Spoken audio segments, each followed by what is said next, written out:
In this series, I'm going to go 5 things, and they're essential if you want to stop chasing your leads. The first thing that we're going to cover is what you're not doing in your marketing that is creating them to be confused around why they should buy from you. Secondly, what is missing from your messaging that is detrimental and causing them to buy from somebody else, which means that they're giving you excuses and you end up chasing. 3, the 4 types of content that you're not posting, which is making your conversion process so much harder. It means that what should generally take you 2 messages is end up taking you 15. 4, there's 4 types of buyers that come to sales calls, and if you don't know which one they are, you'll end up chasing. I'm going to cover all of them in part 4.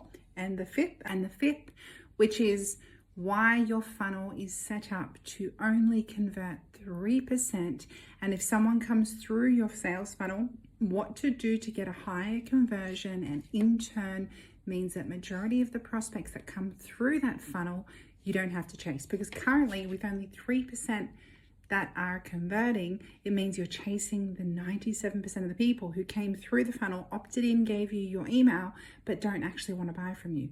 So how do you convert them so that you do not have to actually chase them? With your DMs is chasing, with your phone calls is chasing, with commenting on their post is chasing. How do you not do that?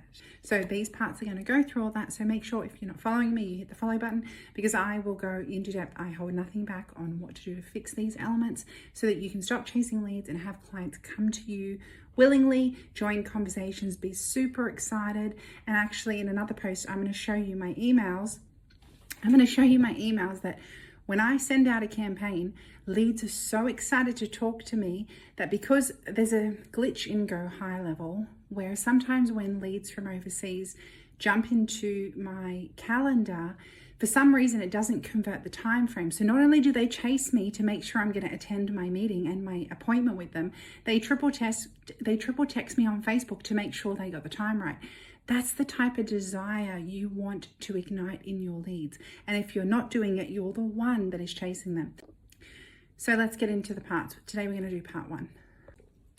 If you're new to my page, I am Felicity. I'm a marketing, sales, and mindset expert.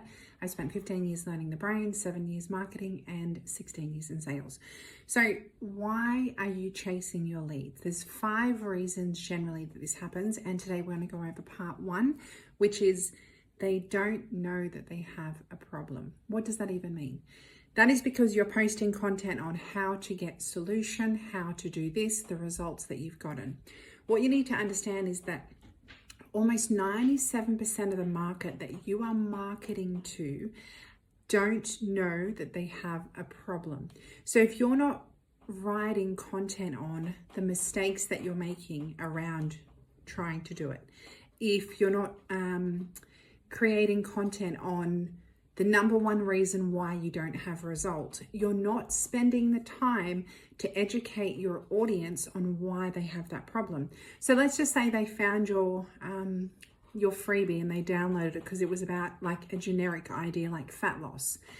And they downloaded it and you're like chasing them to try and sign them, but they don't know that they have a problem or the specific problem that you help solve. An example of that is, let's just say I teach marketing, right?